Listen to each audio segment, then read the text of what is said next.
everybody, and thanks for joining me today. I have surpassed what I hoped I would reach for April. I was hoping to reach 4,000 stitches completed, and I'm at almost 4,500 stitches.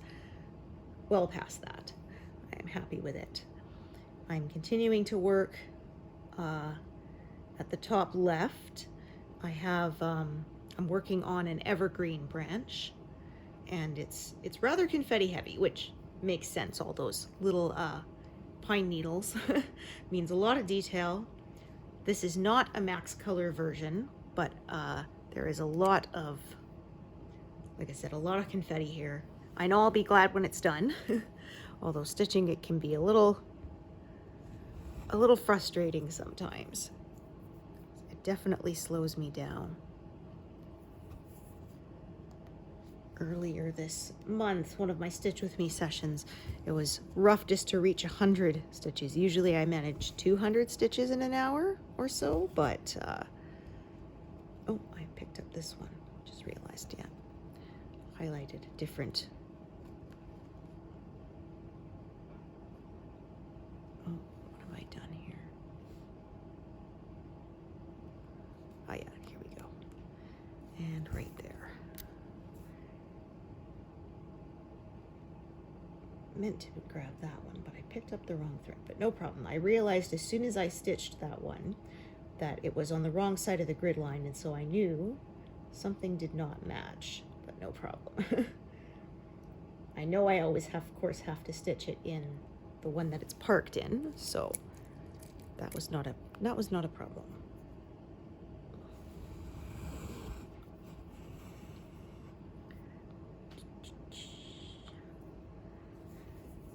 This pattern is a nice round even number of stitches, so that makes calculating the percentages much easier. I mean, I know the app does it for me, but also when I'm trying to estimate sort of how much I'll get done. So I'm thinking I normally stitch about 8,000 per month, which is 4% of the piece per month. So we will see how well I manage to keep to that estimate. My last pattern was about 2% and a bit per month, so this one is, I would say 4% is no problem. Might even manage 5%, which would be 9,000 stitches, so we'll see.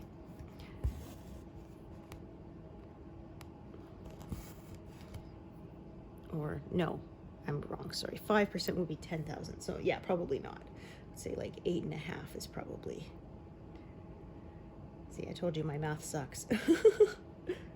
Even on a nice round number like that. Oh dear. We still have some snow on the ground, but thankfully it has mostly melted. It has been nice and warm the last few days, so I hope that means we are done. The local stores are putting up their outdoor gardening areas. Most places don't have a dedicated year-round garden center because our growing season is really short. But so in the summer, they will block off part of the parking lot, and it becomes the gardening center, temporary kind of structure.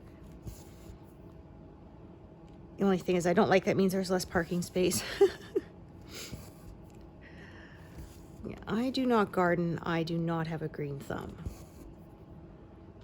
There was a joke where somebody says, yeah, if you need a houseplant, you know, taken care of, I can handle that for you. Like as if you're a hitman kind of thing.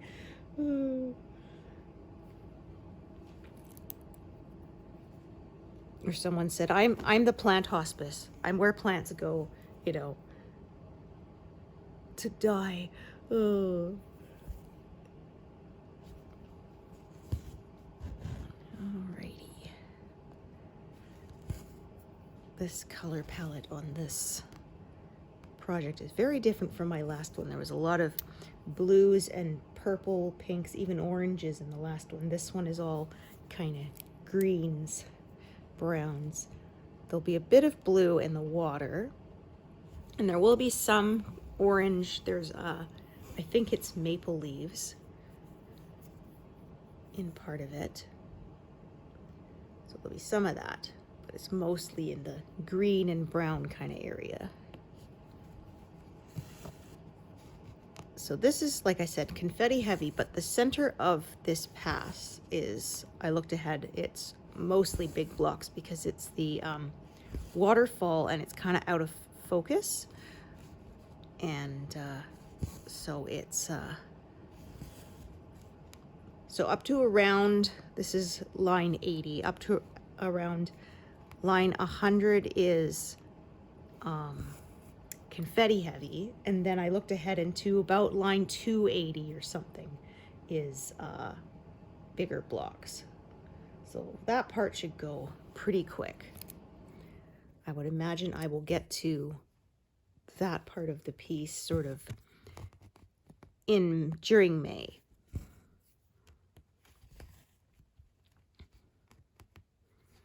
Because that's about, I'd say about 2,000 stitches away to get to that area. So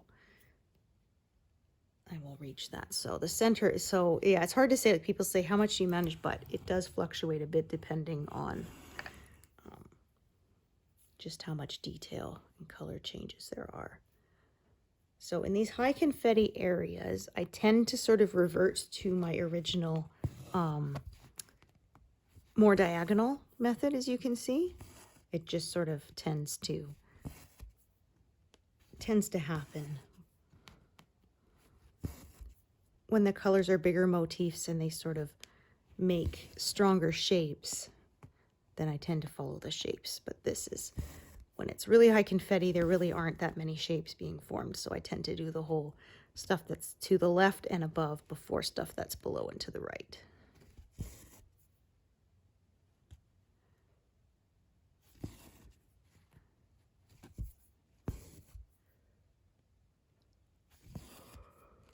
Ooh. Oh, pardon me.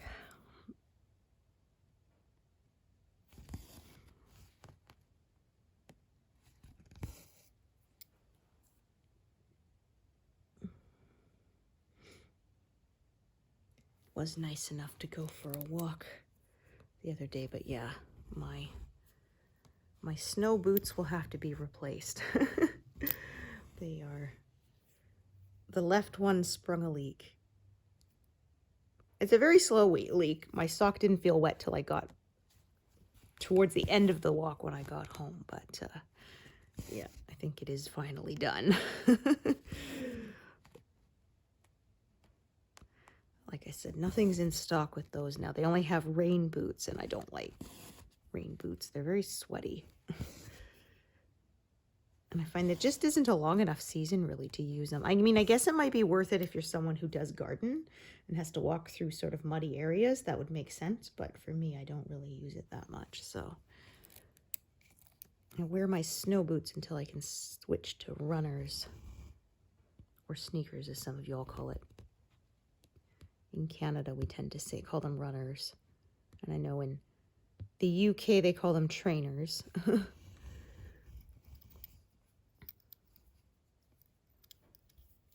It was funny, I did this one of how many of these Canadianisms did you know? And I got pretty much all of them.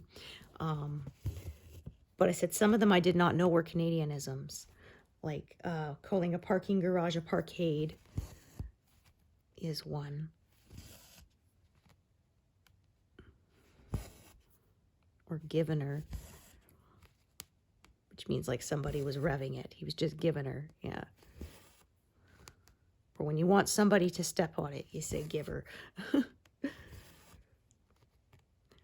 It was funny because I saw this one where they had a supposed sign that said no Canadian slang, and I said, okay, fine, you tool. I'll be giving her as I race out of the parking lot to Timmy's for a double-double. And then one of my friends was like, translation? I was like, okay, giving her means to rev it. Timmy's is Tim Hortons, which is our national donut and coffee chain, and a double-double is a coffee with 2 cream and 2 sugars. Although I say that, I don't actually drink coffee, and if I did, it wouldn't have cream in it because I can't, but for the purposes of the joke, I said that, yeah.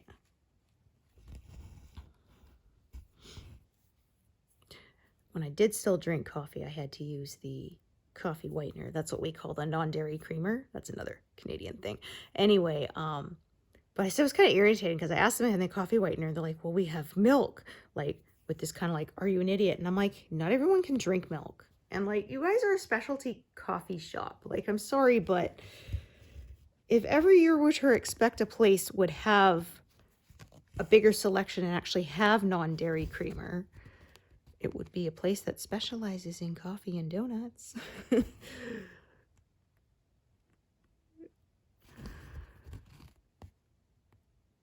Her donuts are very good. Oh, I should have said, and Timbits. Because that's, again, Tim Hortons donut holes are called Timbits.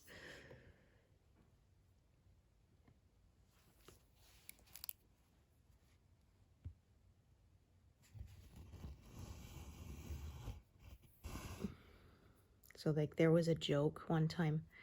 They were talking to people who didn't know, who weren't from Canada, and said, oh, yeah, we have our moose hunts and we pelt them with Timbits. I don't know. What do you think? People say, wow, that sounds really cruel because they don't know what Timbits are. I'm like, yeah, getting pelted with donut holes would really not bother them.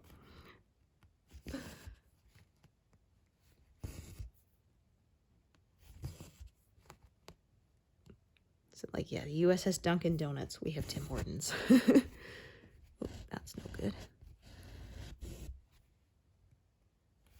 There, that's better. Okay, so I think this is a leaf here, an out of focus one.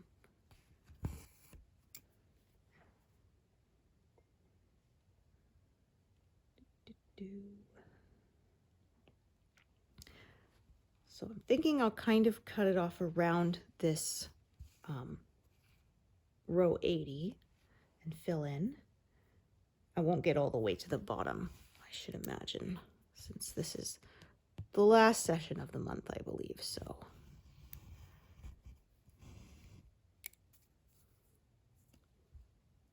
But still, got pretty far. I got basically 6 full columns in.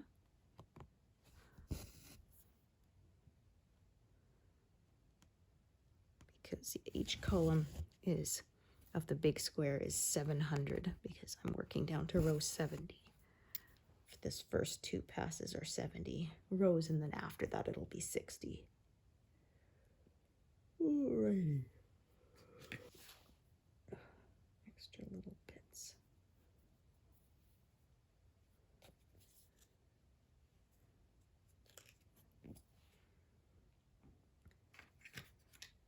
So about, I think, a year or so ago, YouTube added automatic dubbing for videos so it can be translated into other languages beside the original for the audio. And it used to be only videos that were below an hour would be automatically translated, and now sometimes videos that are over an hour are, but it's still random. I've had a couple times videos that were less than an hour didn't translate, and videos that were more than an hour did. So it's, yeah, like I said, it's kind of random as to whether, supposedly they're going to go through people's back list too. So like newly uploaded videos, most of them are getting auto dubbed, and apparently they said they're going through people's backlist, and older videos are going to get automatic translation as well. So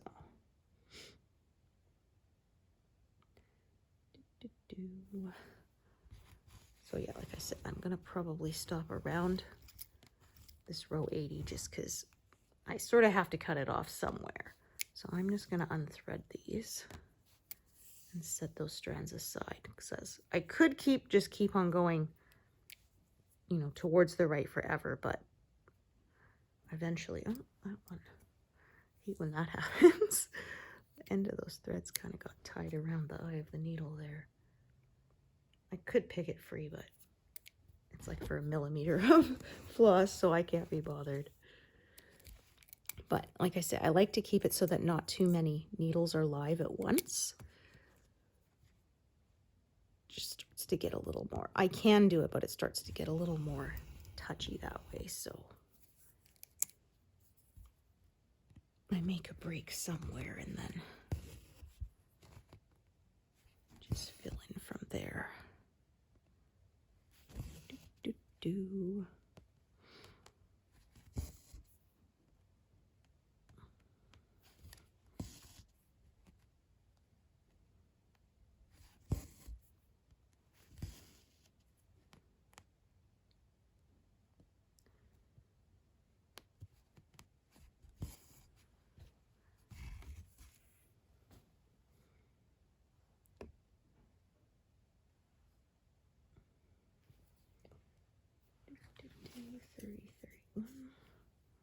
So, like I said, yeah, this is more confetti, so it's slow.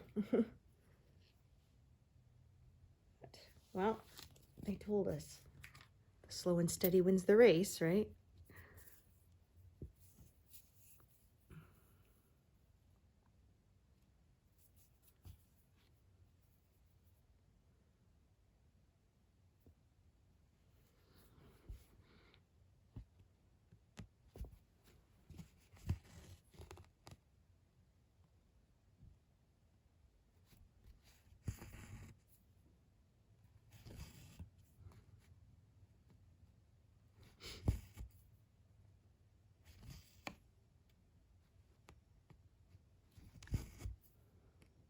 That's my neighbor's brakes on his truck.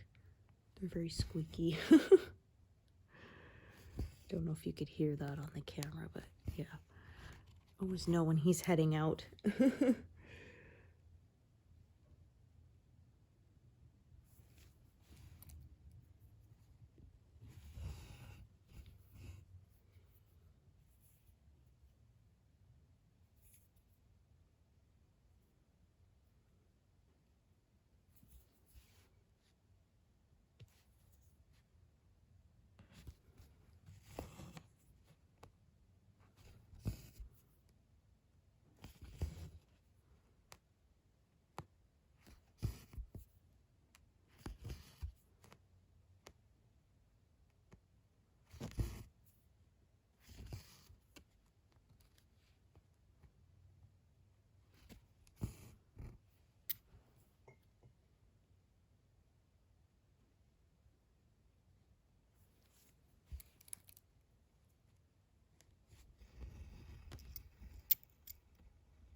So this pattern is kind of a mix of confetti and larger blocks. So yeah, I browsed through it, and further down below where there's the water and stuff is also some fairly large blocks of color, so those will go pretty quick. Like I said, when I started, I'm estimating about 2 years. So April 2027 is my guess, and we'll see what happens.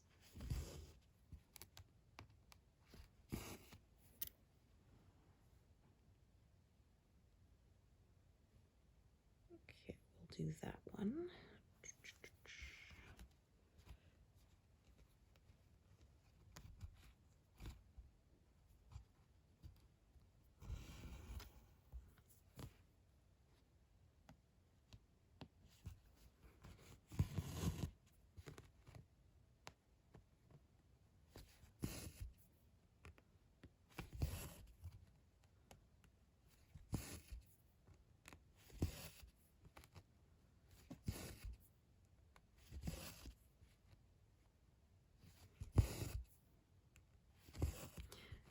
was some green in my last project, but it was very generally quite bright green because of the peacock's feathers. These are the darker, more sort of woodland greens, which makes sense. This is a forest scene. So like I said, I could keep stitching further over, but I'm going to kind of limit it to there for now. All right, I'm going to have another thread there. I think I got a leftover bit. Yes, I do. Perfect. Yes, so just the right size for 2 stitches by themselves.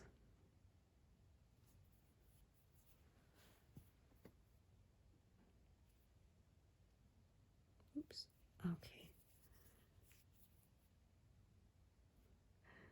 I had to get rid of a needle the other day because it got slightly bent, and trying to thread it was such a pain. Because usually I kind of push the eye of the needle onto the threads, and when it's bent, it wasn't at the right. It kept twisting, so the eye was not in the right place. It took me a bit to figure out why. So even though the needle wasn't tarnished, I just went, forget it. It's too much, more trouble than it's worth. This is why I buy them in bulk. I used to stitch kits and they give you like 1 needle, so you had to be really stingy with it. So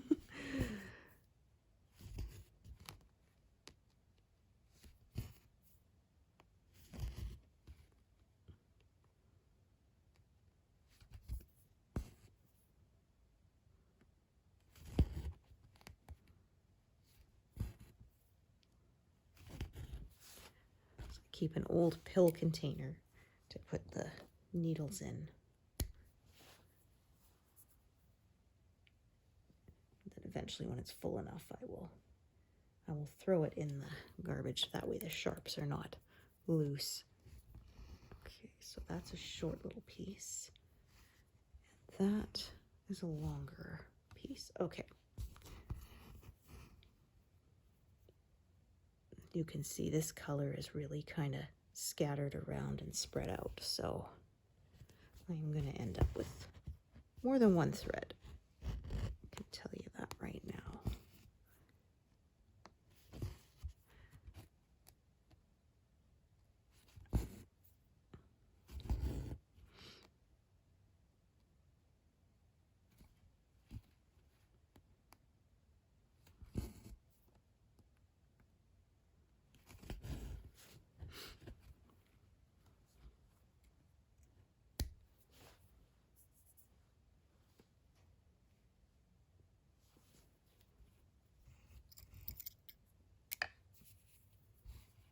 I think this will be another stitch to 100 stitches. Oh, that got caught.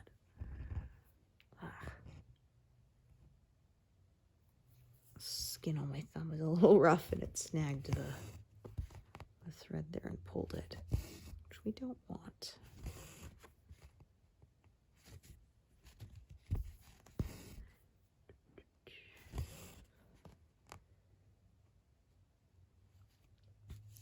That definitely looks like a leaf now that I've stitched it.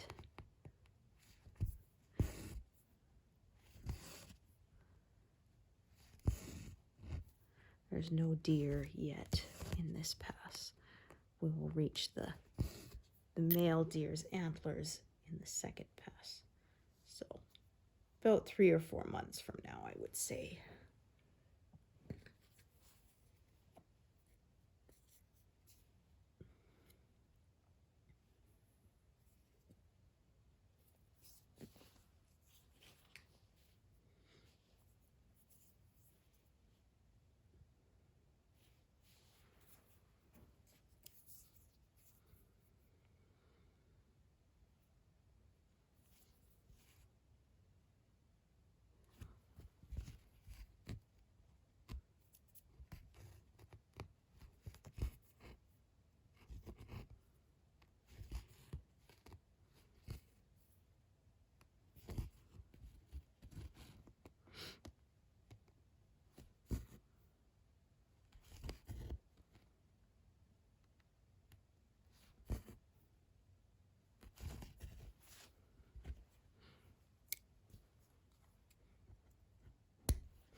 We have another strand of the same color right down here. That's medium length too. Okay.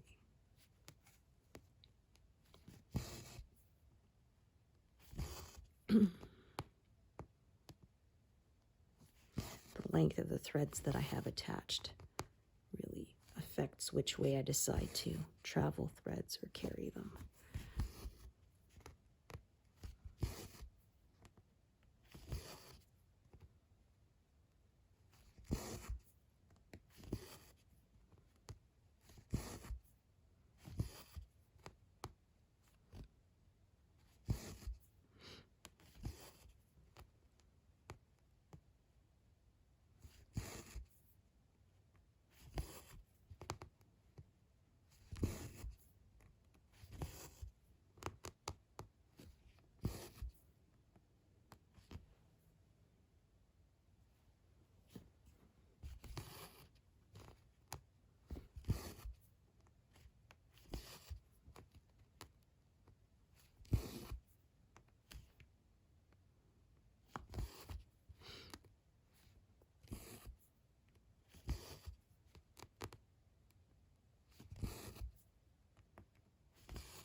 And I looked at this one. Yeah, that's long enough to carry. Okay, I'm just going to check this one. All right, that is a short piece. So start a new one. So some threads travel up and some travel down. So occasionally I'll do stuff out of order because of the way they go past each other. It just really depends.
I knew that sounded wrong. Let's try to form a knot back there, which we don't want.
another color that's really spread out there.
Okay, so looking ahead, I'm probably going to go right to this corner here and start working my way out.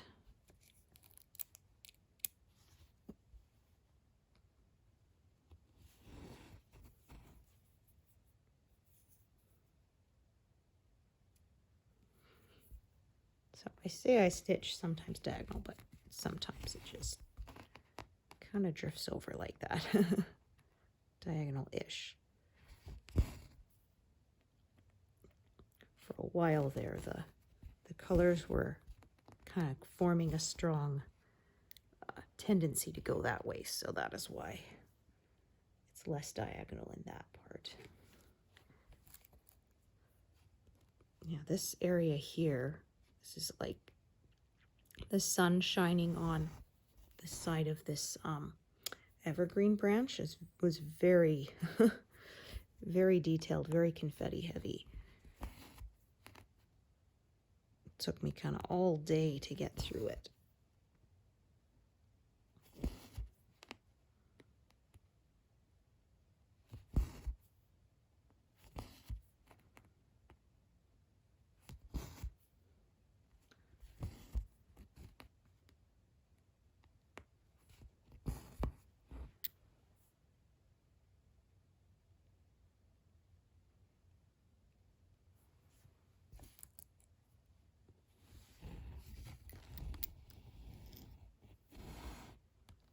One's really short, so I often don't leave the needle on there, but we'll see if it will stay or not.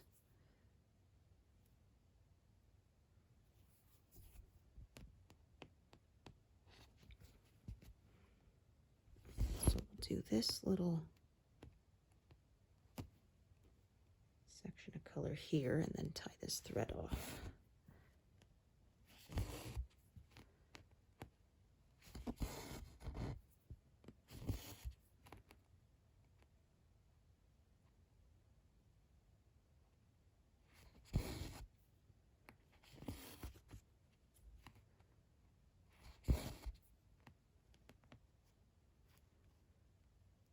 Started introducing our kiddo to the Terminator movies.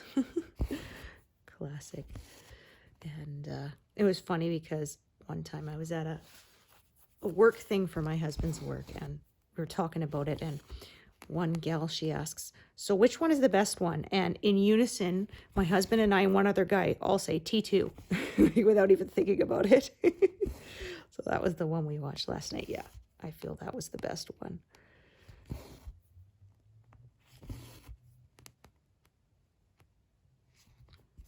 The original was actually, apparently, they didn't have much of a budget for it because nobody really expected it to do very well. So it was quite a surprise when it became extremely popular.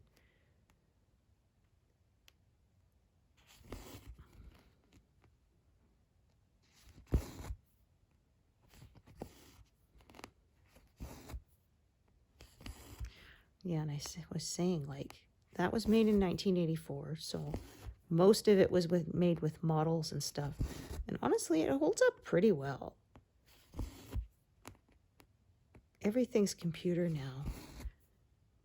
And like I said, I find a lot of movies are very visually stunning, but not as good at the character development and emotional connection. And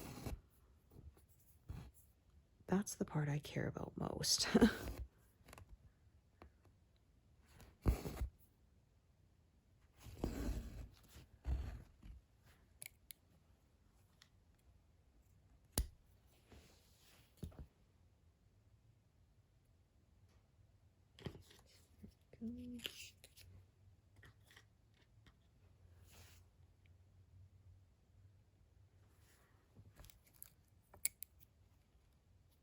Yeah, this is one short one, but sometimes if it's a stitch I'm going to get back to right away, I can leave the needle on. But if it's going to sit for a while and it's a really short piece, then yeah, usually it ends up unthreaded anyway.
So yeah, I'm going to kind of, again, stop right about here and just fill this in. Because again, high confetti area, so I tend to stick to a smaller area when there's so many needles. That is not going to work. Try it again.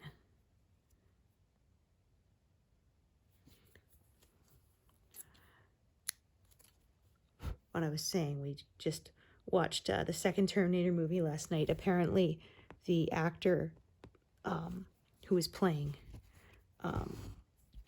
John Connor, he went through a growth spurt during the film. And so they said at one point they had to have him standing in, they had to dig a hole and have him stand in there so that his height difference between him and Linda Hamilton, who was playing his mom, would be the same, consistent with what it was in the beginning of the movie, because of course the story of the movie takes place over like a day. And they had to redub his voice because his voice started changing too, because he was 13. He was supposed to be 10, but he was a 13-year-old. And so, of course, that's right at the age when you have growth spurts and changes like that. So, yeah. Well, which is often why they will cast adults to play teenagers, but they can get away with it. So they'll be playing a 16, 17-year-old and they're really 23 or something. But, yeah. And you don't have to worry about that. Growth spurts and stuff, they're usually done. And also, of course, there's laws. Child actors can't work as long. So there's that as well. So they'll try to pick some baby-faced actor to play. Or if they are if it is an actually younger child actor, almost everyone that you see is a twin or a triplet, because of course, yeah, then they can film twice as long, because if the kid's only allowed to work, right, 5 hours, if you have twins, then you can work for 10 hours kind of thing. Okay, let's grab some new. Yeah, talking of twins, there was Linda Hamilton has a twin as well. And so there's a scene that ended up not making it into the theatrical release, but was in the extended director's cut, which is what we watched, where they have to reboot his CPU chip. And so she has to take it out of his head anyway. And they needed a shot of her in the mirror as well. And this was 1991, you know, they made the second movie, so harder to do. It was easier for them to just, yeah, she has a twin, so the twin did the mirror image. And then after all that, they ended up not using that in the theatrical release. Oh, yeah, it must be really frustrating because, you know, deleted scenes, sometimes they realize before they film them, yeah, that we're not going to put this in the movie, but sometimes they go to all the trouble of filming it and then end up during editing deciding, actually, we're going to cut this. And that must really suck after all the work that went into it. Like there was one on Red Dwarf. We had the blooper tape or whatever. And it's one where the Inquisitor, it's where Crichton and Lister end up erased from existence. And Lister says, "We don't exist here anymore." And then Crichton says, "Well, actually, sir, we don't ever have existed anymore, but this is hardly the time to be conjugating in the past and present never tense." Anyway, it was very difficult for him to remember that line. And so they ended up, they said, "We used the very sophisticated piece of paper taped to the actor's head technique." So there's one that shows the outtake, and this says, "We don't exist here anymore." And then he grabs the paper, but then you could see it in the shot, and he curses, and they had to do it again. And so they had to try this, you know, several takes, and they finally got it. And in the end, it wasn't put in the final cut of the the show, because of course it's only a half-hour episode, so they have to be very tight on the time. How frustrating must that be? Ugh. And it's funny because it became quite a quoted line, even though it wasn't in the original. But of course, fans saw the outtakes. So.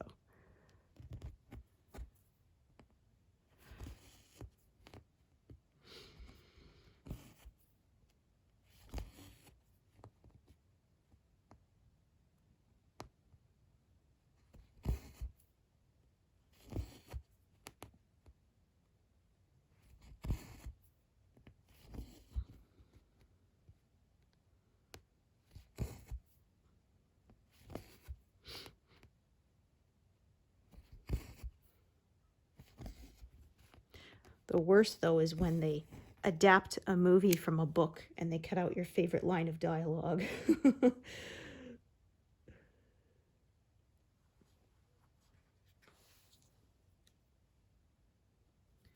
I remember watching A&E did a adaptation of Pride and Prejudice in 1995.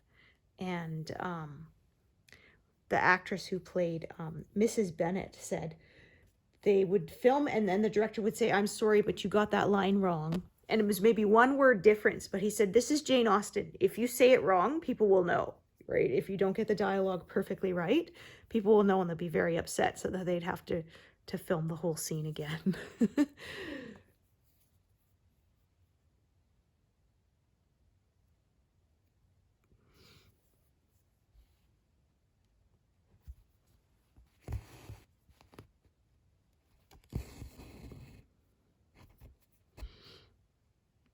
I remember there was in the late 1980s, they did an adaptation, a TV series adaptation of Narnia Chronicles. And there was one part where Lucy sees Aslan when everyone else is asleep, and that he told them to go a certain way. And she tells them, and no one believes her. And then Edmund says, well, I always made fun of her before, and she was right. So I believe her even though I didn't see it myself.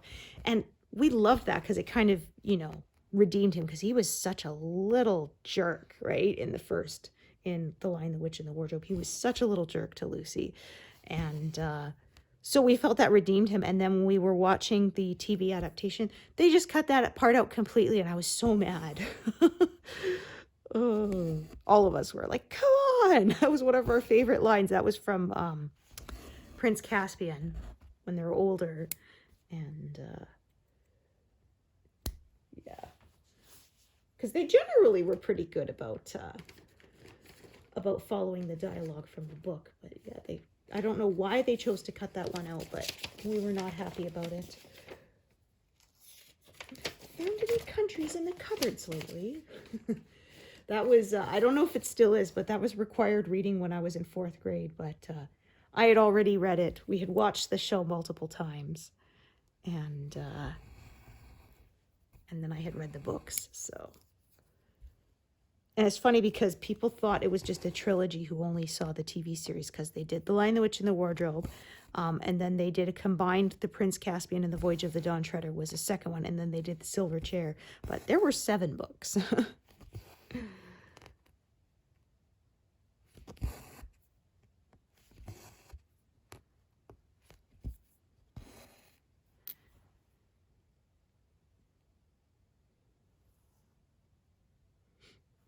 Okay, just gonna take a peek at the length of this one here. All right, that's fairly long. All right. And then there's this one here, which I think is short. Oh, yeah. Speaking of which, like I said, the needle wouldn't stay on that one. All right, I'm going to just take a look here. Where is it? Because I'm going to put, so I don't have to skip around with one thread or do the stitches out of order. So I am going to do, let's just check where I am, make sure I'm in the right place. Yes, I am.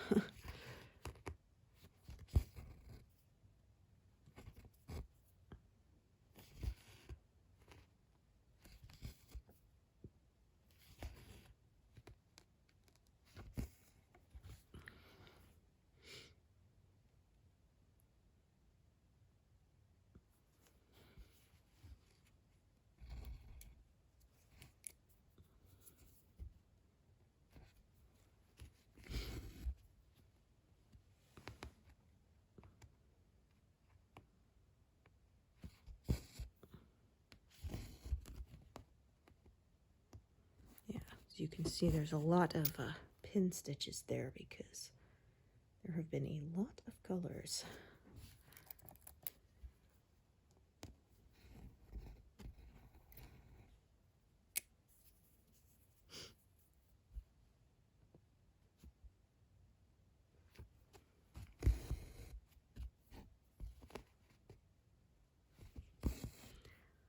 Yeah, finally about to pass 100. So I will not be managing 100 this session because, oh, I just realized I'm stitching something else. Yep. Oh yeah, I grabbed this one instead. I made a mistake. I bet some of you noticed. Yeah, I suddenly went, wait a minute. The grid line is in the wrong place relative to where I'm stitching. And this is why I stitch with a grid. Catches me when I do make those mistakes.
Just again, I'm gonna just check this one. Okay. So this one up here, I'm gonna tie it off.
I was talking earlier about watching a Terminator. Yeah, it was funny because we watched Chuck, which on streaming, and anyway, Linda Hamilton was a character, recurring character in it, and it was like went through maybe 5 or 6 episodes, and I'm like, how can you have Linda Hamilton star and not make any Terminator references?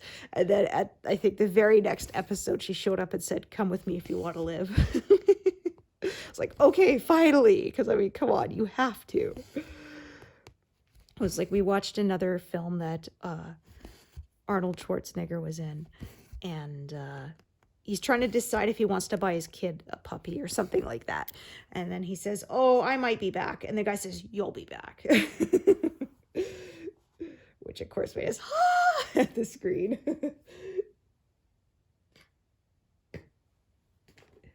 It was funny because actually, apparently, I was reading the trivia about that, and Schwarzenegger thought he should say, "I will be back," because he said a robot would be less likely to use a contraction because it's not human or whatever. And James Cameron, the director, insisted that it be "I'll be back." And they kind of quibbled over it a bit, and then the director just said, "Look, I don't tell you how to act, don't tell me how to write." And of course afterwards, yeah, Schwarzenegger said, yeah, he was right, because of course that ended up being the most iconic line of the whole thing, right? "I'll be back."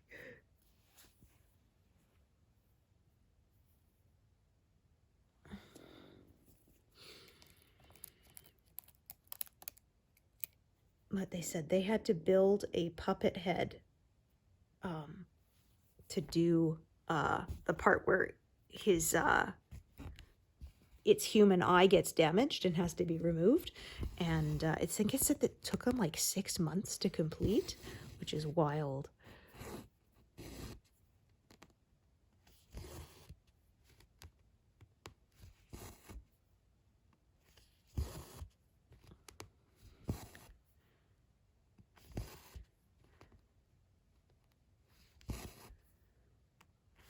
But I love when they do sort of nods to other, movies or franchises. Like there was one I totally missed, which is surprising because I absolutely love Star Trek. But anyway, there was one where on Friends, Joey's pretending to be a doctor, and then he asks the guy, date of birth, and he gives it to him, and he says age, and the guy says, "Can't you figure that out from my date of birth?" He says, "I'm a doctor, not a mathematician." And I totally didn't catch that the first time. Because Bones is always, "I'm a doctor, not a whatever it is somebody's asking him to do."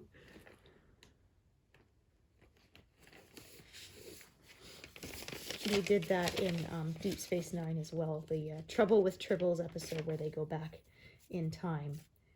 and end up with the original crew in the Tribble episode. And who is it who comes out? I think it's Cisco and O'Brien come out, and of course in from Next Generation onwards, Command is red and engineering is yellow, but in the original series it was the opposite. And so Dr. Bashir says, "Aren't you wearing the wrong colors?" And Chief O'Brien says, "Don't you know anything about Starfleet history?" And he says, "I'm a doctor, not a historian." Hmm.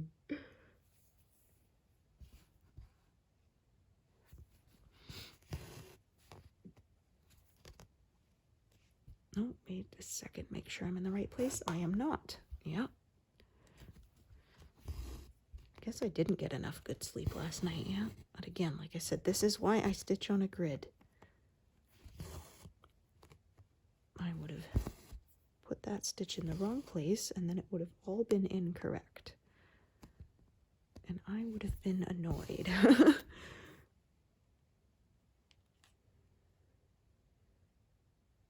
Or they did that in Smallville too, which was young Clark Kent when he's a teenager before he becomes Superman.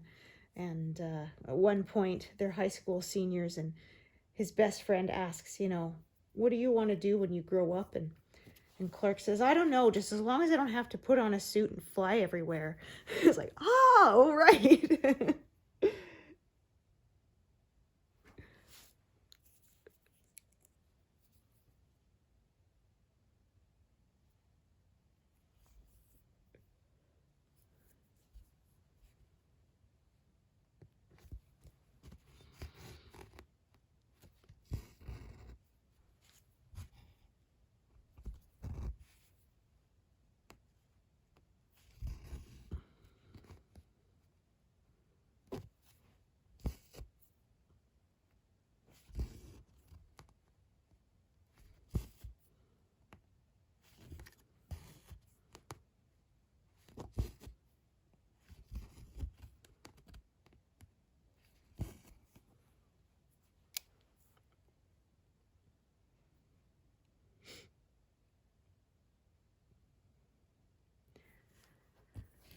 Goodness, yeah, this is so much confetti. Oh my gosh.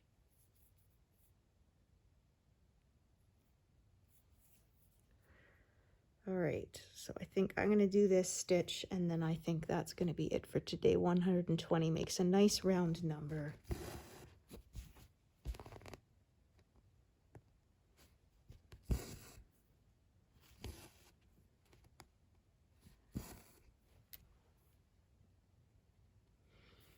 So yeah, nowhere near 200, but like I said, this was a very confetti heavy area, so there's a lot of detail here.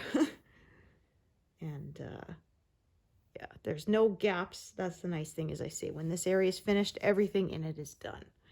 That's one of the reasons why I stitch that way. I'm less likely to make mistakes and miss stitches and stuff like that. And I find the overall stitching looks just a little bit neater. So there's that too. Anyway, thank you so much for joining me today, and hope to see you here next time. Thanks, everyone. Bye.